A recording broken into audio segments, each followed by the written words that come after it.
that, Todd, let's get started. Start talking about cash flow. Yeah, sure. On a Friday afternoon. Yeah. Well, thank you to all of you who are taking the time to be with us today. I just wanted to say a quick note about the kind of the culture of Charrette Venture Group. We spend a lot of hours doing just this on video conference calls, and we have a very close relationship with our investment partners. Lindsay Love and Lindsay Shack and I have worked together now for almost 4 years. And we spent a lot of time doing this. And so I just want to mention the culture is casual, right? It's not uncommon for a dog to walk by in the background or a kid to be crying or screaming during a call. And we really want it that way because we're just a very transparent firm, and we believe in these close, intimate relationships with our partners that sometimes involves family life and distractions and things going on in our world. So we're glad you're all able to be a part of this and kind of experience some of the way that CVG works. You know, when Matt, we were in a coffee shop in 2014 when he sort of introduced this idea, and he was prepared because it took some convincing that going down this path would be fruitful and beneficial, and it's been an amazing journey.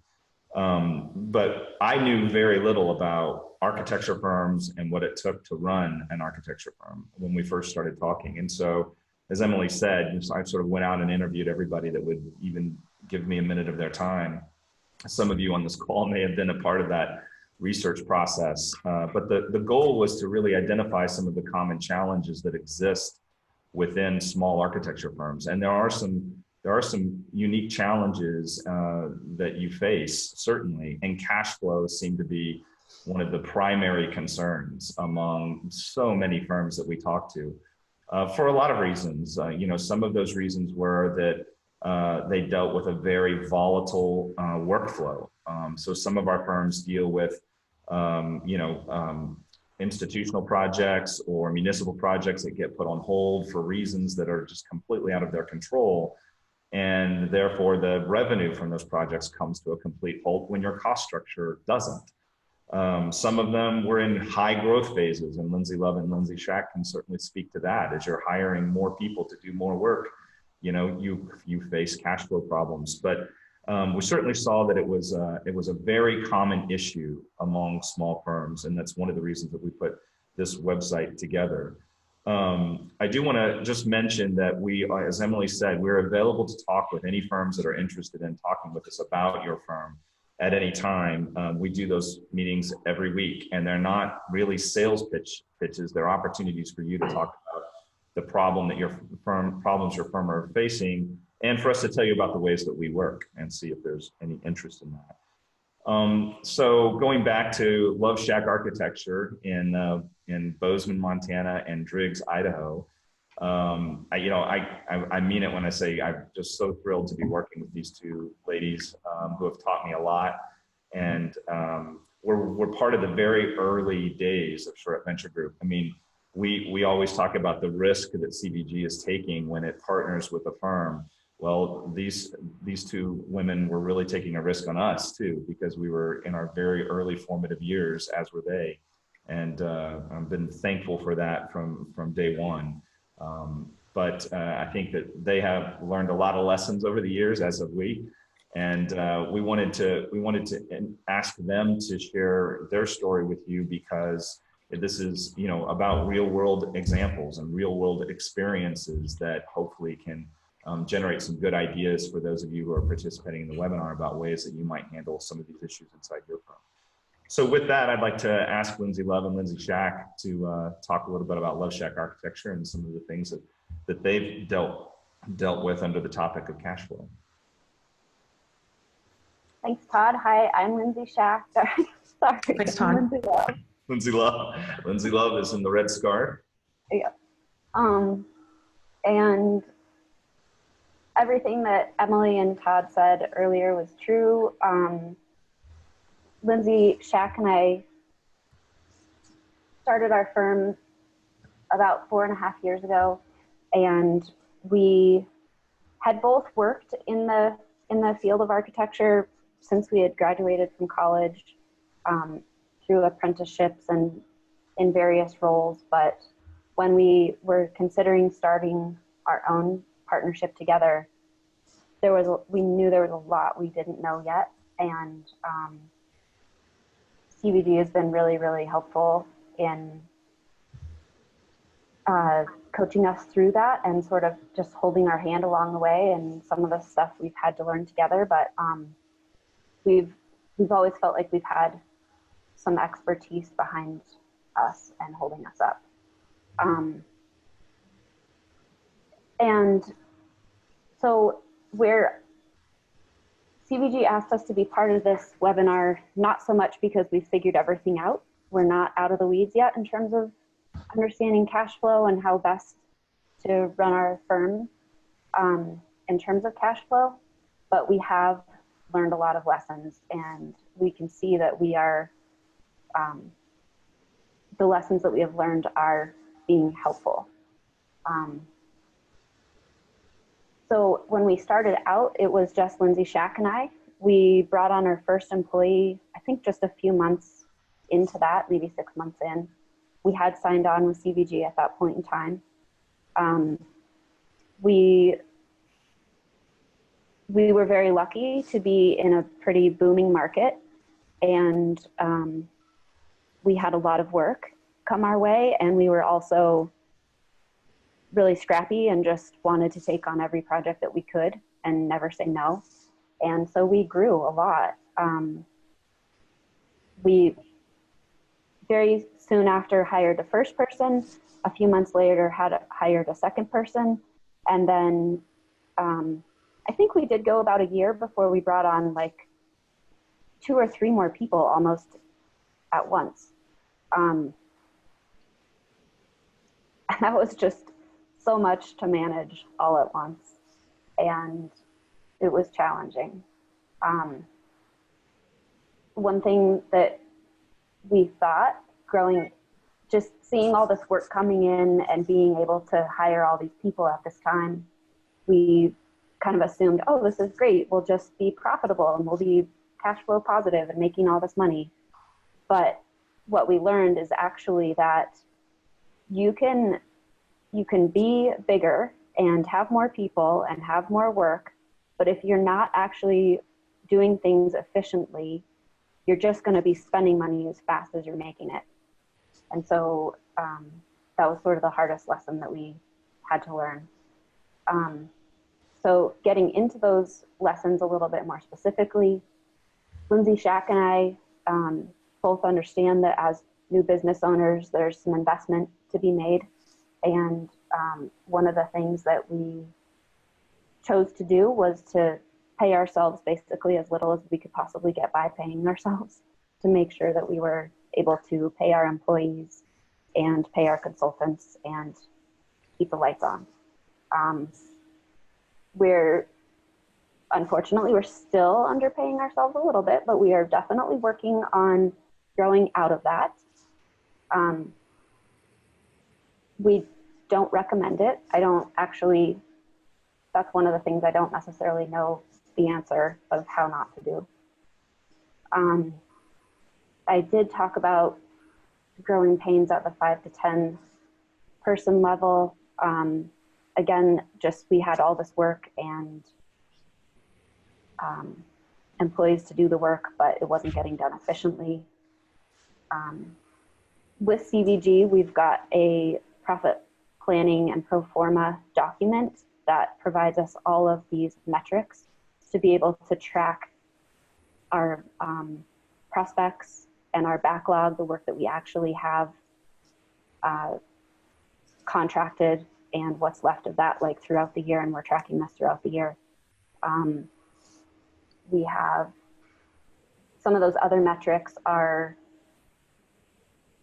at what point do you have enough work that you need to hire others, or do you have enough work to keep paying the staff that you have? And we're tracking all of our expenses and the money coming in at the same time. So that is one of the things that we are working on right now. And I'm going to let Lindsay Shack. Actually, there's one other thing I want to mention. In terms of working with clients specifically, okay, so one of the things we've learned is that cash flow depends upon your relationship with each and every client. And that means establishing good and clear expectations from the very beginning. And so we have hard conversations about cash and additional services, the cost of your budget. And we've even recently started to include a clause about not continuing work or basically stopping work at a point if we haven't received payment. So one of the things we started out with was always including a retainer in our proposals that sort of helps screen clients and ensure that they really are ready to do this work with us. But we've realized that the next step, just for managing our cash flow, we've got great clients. We know that they always intend to pay, but sometimes it just doesn't come in fast enough. And to be able to stop work is something that's important. And now I'm going to let Lindsay Shack take over. Thanks, Linz. Well, and if I can just jump back a little bit, relationship to our, to what we work with CVG, it's, this growth curve thing that we went through is something I think they wanted us to talk about. And even when we signed with CVG, our goal was not to grow, I guess. That wasn't really where our focus was, where we wanted to do great projects. And I guess it's a little naive, but the work kind of followed some of those projects, and then we had to respond to the work. And so the growth curve was fast and a little painful, but ultimately good. And then of course came the financial burden of that. And not only were we making more money, but we had more expenses, and managing all of that between the community of people we had grown was started to be something that we did need support in. And one thing with working with CVG that I think has always been really useful is when we started our company, we felt pretty confident about our ability to deliver good design, but it was all of these parts of managing a business that I think were intimidating. At least they were for me, which is why we kind of wanted to stay small and wanted to keep it simple. But they helped us see, and the numbers are there, that profitability really comes with a certain amount of growth, and our ability to respond to certain types of projects really responds to our ability to grow. So we took that on, and as Lindsay Love said, we kind of just thought that if we're just doing our jobs really well and our clients are paying us on time, then we'll always be cash flow positive. But the honest expenses of caring for your employees, caring for taxes, expenses, planning for the future, paying for consultants, and just the timing of when people pay, that became something we had to navigate. And, architecture is all about our relationships with clients. So figuring out a way to do that while maintaining good relationships was something that we decided to get really good at. Part of it, and Lindsay spoke to this just now about, screening clients and talking to them about this is the cost of our services, and this is the cost of your project. And sometimes that means that we talk ourselves out of a job. But that usually is a job that, probably didn't have legs to begin with, or had, constraints on it that makes it not a good fit for us. So we're learning to screen our clients carefully. We, get excited about great projects, but we also want to make sure that they're realistic, and that we don't, get people excited about a project that ultimately is out of their budget. And we happen to just operate in a place where building costs and construction costs in general just are pretty high across the nation, comparatively.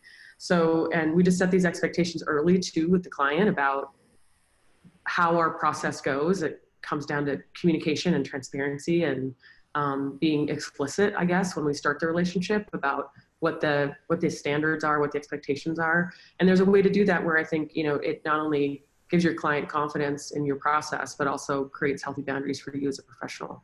When we meet with clients, sometimes we don't try to bore them too much with sort of the not fun talk about how much it's going to cost, but there are ways to get through that and make sure that they have good information, and that, you maintain your relationship.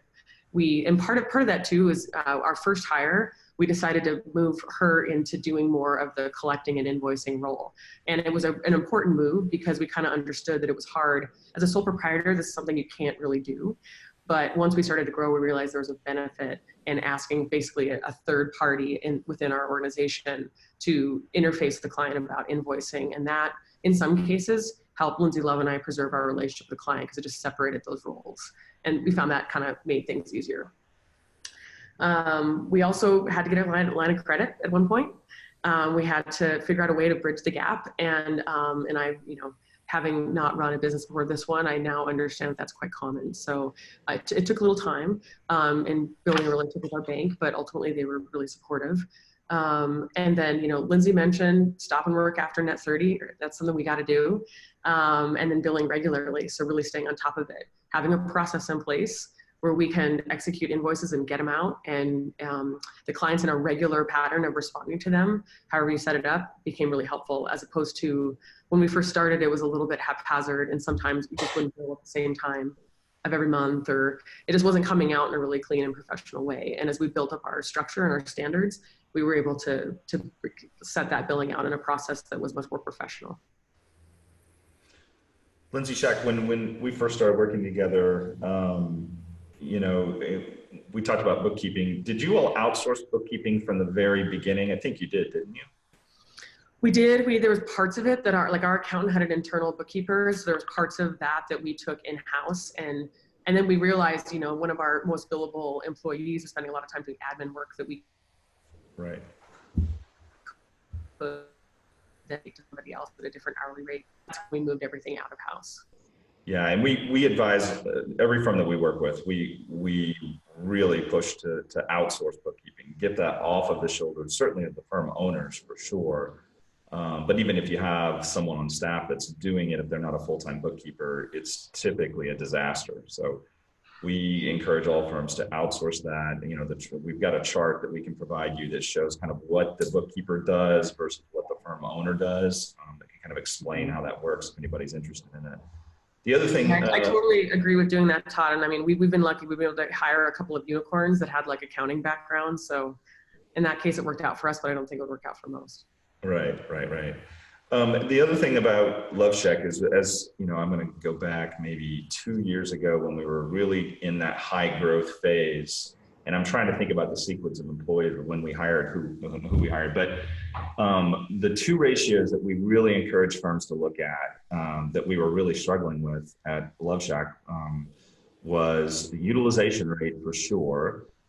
What percent of each person's time is being applied to billable hours, which I'm sure everybody listening knows, but also combining that with the billable rates. So we had high utilization rates, but low billable rate, which means we were recording more billable time than we were billing the client, which everybody does, every firm does. We have projects that go over budget or it takes longer to do something than we thought. But if that utilization rate is high, it doesn't mean anything if you're not billing for that time. And I don't know if you all want to talk about some of the things that we did to really correct course when we saw that, because those ratios were telling us exactly what Lindsay Love said earlier, which is we could grow revenue all we want. It didn't make any difference, just meant we were going to lose more money.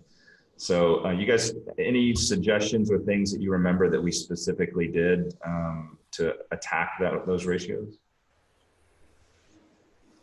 Yeah, we're not out of the weeds yet with it, but we are in the process of doing a few different things. One thing we've started doing is looking at our utilization rates. We're looking at them at least quarterly, if not monthly. Knowing is half the battle. Yep. A second thing is we've implemented, every person in our firm has a different role, and with each of those roles comes a target utilization rate, and you can break it down actually to a target number of billable hours per week. And so we actually have a spreadsheet now where we input the numbers of billable hours each person has per week. Ideally, we'll be looking out 2 weeks once we get there. But that just sort of helps us track. And at the same time, we know that things come up every week, and 1 week, maybe you're not able to hit that target, but the next week, you've got to make up for it. We actually have this conversation daily almost. Yeah. Another thing that we've done is to really, really track our project fees. That's the first thing that we implemented. And it actually helped a lot. When we started, we were sort of just trusting that we had built a proposal that we felt was probably reasonable, and we just have to get the work done. And the work and the proposal fee may or may not align. But in the end, the work just has to get done, period. So we just did the work. Now we are much more strategic about building proposals. We know a lot more now, having done it for a few years, so we can build our proposals so they are fairly accurate. But then we've empowered all of our staff to be aware of where we're at within the phase of the fee proposal and the percentage of work that's been completed and the number of hours it's going to take to get completed, but also what's the end of our budget look like? And are we in alignment? If we're not, how do we get in alignment? How do we make sure that we're asking for additional services? Whatever we need to do to make sure that we don't come out in the red. And I think that, Lindsay Lowe, I think that's the biggest one. I mean, we've talked, three of us have talked about this for hours, but, for those of you listening, we encourage every firm to be very transparent with staff about what the budget is for the task that you're assigning them, and to have the expectation of that staff member, of that architect or project manager, whoever it may be, the expectation that they proactively come to the firm owner when they think a particular phase is going to go over budget or a task is going to go over budget.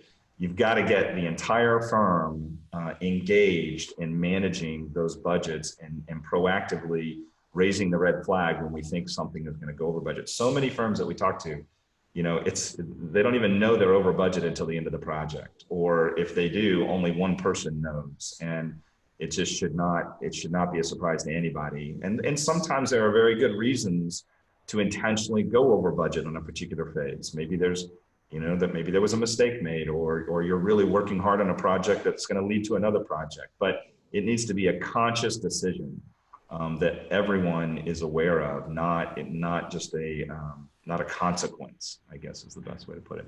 Todd, can I just interrupt for a second? Yes, please. In the interest of time, and we are getting a few questions on the chat window that are specifically around collections, how to do collections, best practices for collections, and difference between collections with public work and private work. And I know, Matt, you're planning on addressing some of those kind of best practices, and maybe we just want to move into that a little bit to make sure that we hit that before we get into the Q&A.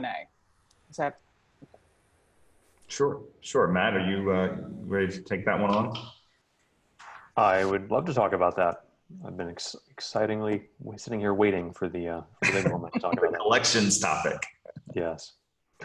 So thank you. I mean, this has been a really good discussion so far. I think it's really good to hear the examples from Love Shack about what they've done and the things they've run into, and your comments as well, Todd. But maybe to take a couple minutes to talk a little bit more about collections specifically, and then to see what questions that prompts from people here as well. So I've got a few points and suggestions that I would encourage just from my own experience with collections and the few businesses that I've run. The first one, and by far the most important one, is that consistency really is key.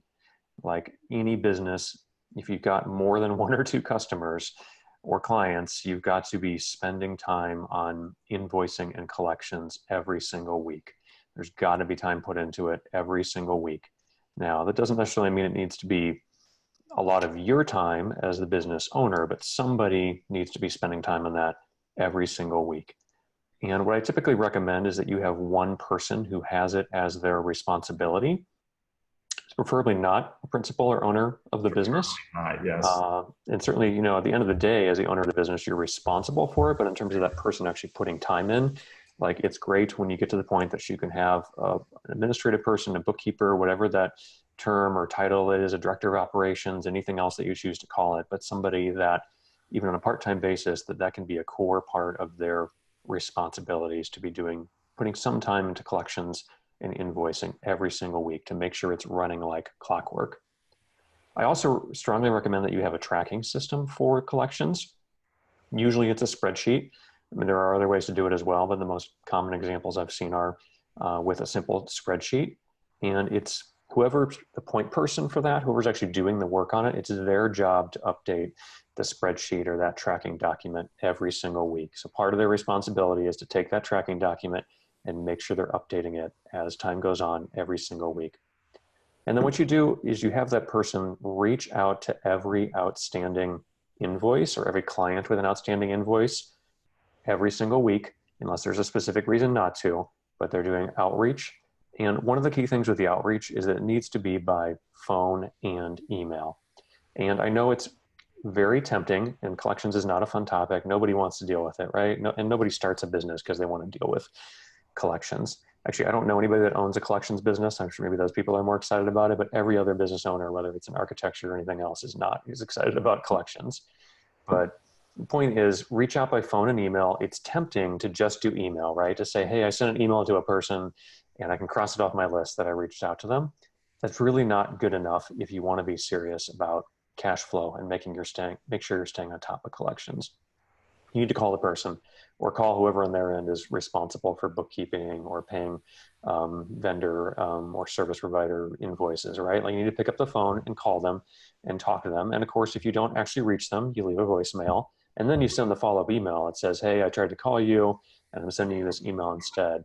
But you really want to make sure you're hitting both phone and email every single week with that person. The person on your end whose job is to do this is calling and emailing every single week. Now, sorry, I was going to say, Matt, what are your recommendations for that person, for that conversation? Somebody who's an office manager, as a firm leader, how would you advise that person to handle those calls? Yeah, I think there's 5 key things, Emily, and I want to be really clear, like that person's not on the phone to like twist arms or to yell at people or to be like, pay now or else. Like they're not there to threaten. They're not there to squeeze money out of the person you're calling. They're really there to get a status update and to make sure that all of the administrative steps are happening properly so you can get payment in a timely manner, right? So, and that's you have to be really careful when you're teaching someone to do this that hasn't done this before. It can be a little intimidating, right? Like, oh, you want me to call people and try to get them to pay? Well, no, your job is really to talk about the administrative actions and then to get updates and to update the spreadsheet and provide a report back to the firm owner. That's their job. So it starts with when they contact a client, make sure they received the invoice, right? Like that's the most common trip up is particularly with a lot of firms emailing invoices these days, did you get the invoice on your end? Did you receive it? Yes or no? And then the next question is, can you tell me when you expect to process payment on that invoice? And there's no right or wrong answer on that. I mean, I guess if they say never, that would be a wrong answer, but that's not usually the case. Most businesses have a payment cycle they go through as well. And it's usually they pay bills once a week or every other week or once a month or whatever it is. But ask when that is and ask when they're going to process payment. And then find out, are there any other things that they need in order to process payment successfully? So are there additional documents they're waiting on? Is there some sort of approval that they need? Just, is there anything else that would be a holdup for issuing payment that you, as the person making the call, can help them with to make the whole process move more smoothly? Those really are the 3 key things. Confirm they receive the invoice, ask when they expect to pay, and find out if there's anything else that would hold up payment. And then the other 2 points I would add on top of that is don't be overly pushy and don't sound overly desperate about it either, right? Like those both send the wrong message. If you're overly pushy, you might damage the relationship. And if you sound desperate about it, you might cause them to question issues with the stability of your business, right? You don't want to generate those questions either. Really, that person who's making the call, they want to be clear and be able to say something like, hey, it's my job. My job is to give a full update to my boss every week about the status of all of our open invoices. So I'm just doing my job by calling for an update, and then I put it in a report that my boss looks at. That's all I'm doing. And if you explain it that way, usually the person on the other end is very respectful and understanding, right? You're just trying to do your job to get an update. And that's really all you're asking for. And the last point I would add is it is very important to be friendly and polite about it. I mean, this is a customer-focused interaction, a customer-focused role, a client-focused role. And so you don't want to do anything to hurt the relationship. And in fact, if you can be friendly and polite, and as you talk to whoever you're talking to on their end over time, if you can build a little bit of a relationship there, that can be helpful in the future to find out more information about where invoices are at if anything gets slowed down for any reason. Does that make sense? Yeah, that's good advice. Yeah. The last things I would add on that would just be that the principal or the business owner should then review the collections update every week and determine if additional action is needed. And the things they should look for when you get involved as a business owner is if the client's not responding to any communications, like if they're not responding to emails or phone calls and literally never getting back to your person, that's a bad sign. That might mean it's time for you to get involved. The second thing would be if the client is refusing to discuss next steps or when payment will be processed, that's a bad sign as well. And the third thing would be if a client has promised next steps, like, oh yeah, we issue payments on the 1st of the month. Well, it's now the 15th of the month and it still hasn't happened. Like if they're making commitments or citing specific dates and then they're not keeping them, that's a concern as well. Any of those things would be situations where you might want to get involved as the business owner with the communication to find out what's going on as well. And the last two comments I would make on this is there is a difference between public and private clients. We mentioned that earlier in the call as well. Public clients in general, you have less control over, and there's going to be more formality over their payment process and slightly less flexibility. And it's going to follow a specific cycle based on their procedures and when they need to have some sort of approval meeting, whether it's a board meeting, a school board meeting, or something else to authorize payment. Like you're going to have to follow that cycle. There's really not much you can do to accelerate or change that cycle. But with public clients, in my experience, there usually are more administrative things that can go wrong as well. Like you missed a certain piece of paperwork that they need, or you didn't submit the invoice by a certain date in a certain manner that they need to get on the agenda for the next board meeting where they approve it. So like you need to be more aware of those administrative things, and that again is part of the job responsibility of the person you have doing collections to manage those things and note them in the updates. So be more on top of the bureaucracy with public clients, even though you can't really get them to change their process. And my last comment just be to echo the comments that were already made earlier in this call. Please do not be afraid to stop work if needed. If someone really gets behind on payments, you're in a hole. Don't keep digging the hole and making it bigger. The best thing you can do in that situation is to respectfully stop work and work out a plan to restart work once that client is actually paid up in a reasonable manner as well. So sorry, long-winded commentary there, but that would definitely be my advice from many years of working with collections in my businesses as well.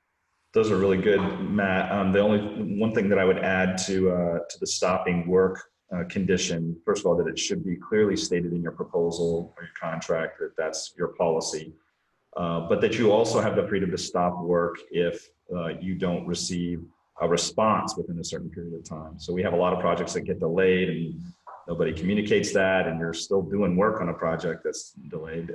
You should have the ability to cease spending money on that project.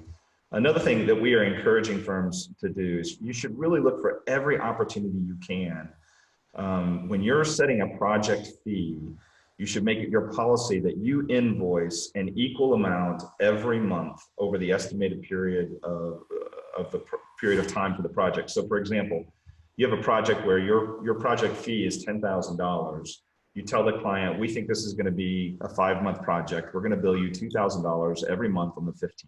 And that's just the way we do it. If they say, well, we've never done it that way, well, I'm sorry, we can't do that. And so, okay. So what you're asking for is a custom billing cycle. Well, we can provide a custom billing cycle for you, but it's going to be a 15% upcharge on the fee, or you just, try to make that a part of the negotiation. But the firms that have really started to do this actively have reported back to us that they've received zero pushback from anyone, and particularly in the residential markets. They're seeing actually positive embracing that billing philosophy because the customer knows they're going to get the same bill every month, rather than some big ginormous bill towards the end of the project. If you could even get half of your projects to pay you in that manner, it would transform your cash flow management. One last thing I want to say is we do deal with retainers a lot. There were some questions about the amount of retainers. It's all over the map in my experience. But you definitely want to make sure that you are not recording that retainer as revenue. When we get into analysis of your month-to-month revenues, you don't want somebody paying you a $10,000 retainer in month 1, but the project took 6 months to do. It's not revenue. It needs to go on your balance sheet as a prepaid service, and then the retainer is applied to the final invoice of the project. That's when it shows up on your income statement. most bookkeepers should know that, but we do see occasionally it's being recorded as revenue. So those are, I think that covers the things on my list. Emily, do we have some questions that you want us to? Well, we do, and I just want to make, there are two things I also want to make sure we touch on, and apologies if I missed it, but the importance of a line of credit. Does anybody want to talk about that as a helpful solution, and what are your feelings about that? Lindsay Shack. You know, I think we started out with something that was pretty small. We really didn't want it to be anything that, you know, created any other kind of debt source for us that we could manage. And it took a little time to set up. Our remote structure operating in 3 states created a little bit of challenge from a banking perspective, but ultimately once it was in place, it was very easy. And it's another thing we have to track. And as soon as, you know, it really just is for payroll. We haven't really had to dip into any of that line of credit unless there is some gap between executing payroll and the invoices that are coming in. And, you know, probably every month we sort of, you know, have this expression of like, oh, if everybody didn't pay us today, you know, look how great it would be. Yeah. The reality is that everyone's not going to pay us today. So we have to kind of be careful and very strategic when it comes to our accounting to make sure that we cover things when the money comes in, but don't maybe overspend on any of those things to make sure that we can cover that. But that's what that line of credit is for, is to you know, connect between the gaps of those moments. We get asked all the time about, you know, how much cash should I have on hand? So the way we go about calculating that is we take, you know, and I'm saying this on the heels of that comment because this kind of tells you if you need a line of credit, you know, how it helps you forecast it. But typically we take the previous year's profit and loss statement and we look at the total operational expenses. What did it cost us to run the firm for that year, and divide it by 365 days. And so that tells us sort of an estimated daily expense number. How on a daily basis, what do we spend? And then multiply that times 30 to say, I need 30 days cash on hand. So if I didn't collect a single dollar, I need, you know, to have enough cash that I could cover our operations for 30 days. 30 days is the low end. We typically advise that firms should be somewhere in the 50 to 60 day cash on hand position. Sometimes that's very difficult for a firm that's in a high growth phase. But that's a healthy place to be. And if anybody has questions about that calculation or suggestions, certainly contact us. Other questions, Emily, that we need to answer? Yeah, sure. I have another one about paying consultants, because I know that's always something that we work with our partner firms on. That's always a push-pull in terms of consultants asking the architects for the pass through. What is your advice on that, Todd? Well, so we really focus on the net operating revenue number. And so what that means is we subtract from your gross revenues any pass-through expense, like a structural engineer, something that the contract required as part of the project, but it really is not representative of the value of the architectural services the firm is providing. So we try to get those out and say, what is the firm actually producing? You know, that should be, regardless of whether it's a billable or non-billable employee, that number should be somewhere between $120,000 and $140,000 per employee. You know, that's a healthy place to be. And that is net operating revenue. So again, subtracting those pass-throughs, what is that net operating revenue number, and divide it by your number of full-time employees, and you'll get a sense of whether you're above or below that benchmark. Okay. Chris Kennedy asked a good question about payment forms and what our experience is with making it easier to pay. Chris and I have had many conversations about this. We feel every firm should be allowing your clients to pay online. You should enable, if you're using QuickBooks, it's very easy to enable online payments. Yes, there are fees associated with it. There are some services that are very high, some services that are very low. I advise you to look at squareup.com if you're not interested in QuickBooks service. It's an average of 2.3% per transaction, and allows you to generate invoices and allows your customers to pay online. And you should factor that cost into your budget and your pricing models. So, you know, I definitely am not in favor of tacking on a fee should the client choose to pay by credit card, because it just signals that that's not, you're not factoring that as a cost of doing business, which is exactly what it is. So yeah, we think you should empower or enable or offer to your clients. I always say any way to pay that is possible, right? So make it as easy on them to pay as possible, and it will help improve your cash flow, and it's worth the investment. Okay. Got it. All right, I'm not seeing a new comment here, but I'll say one more thing while you're teeing up the next question, Emily. Yeah. Lindsay Love and Lindsay Shack have heard me say this 100 times. You know, pay slower than you're collecting, right? I run into small firms all the time. They're just religious about paying their bills right on time, which I love it. It's great. It's a great practice. But if you're slow getting paid, you need to manage how you're paying your bills, right? Your days receivable should be less than your days payable to help you manage cash flow. And it's something that's very easy to calculate. And that's my advice. Great. Julie had asked a few questions that I'm not sure we're gonna have time for, but Julie, I want to make sure that we're gonna get to you. We'll just get to you offline about some of those other questions about employee salaries and transparency and things like that. We also are planning an upcoming webinar about best practices in outsourcing bookkeeping. And I think that would help answer several of the questions that we have on the chat that people asked for. That document that Matt, that you referenced about what the roles and responsibilities are, the bookkeeper versus office manager versus principal. So I think we can cover that in a future webinar. Owen, we can talk to you offline about that document if you still have questions. But we have that webinar queued up, and I think it'll be very helpful as a follow-up to this. Let me see. I was going to mention just about, in QuickBooks, you can run your report. It's your aging receivables report. So when Matt was talking about running through the spreadsheet, certainly we have firms that track collection activity separately. But many firms on a weekly basis will run the aging receivables report that shows you, everybody that's current, 30 to 60 days, 60 to 90 days. And many firms review that as a team, even once every other week or so. So that everybody understands where their clients are in terms of paying the firm. It's very helpful to be transparent about that with your staff.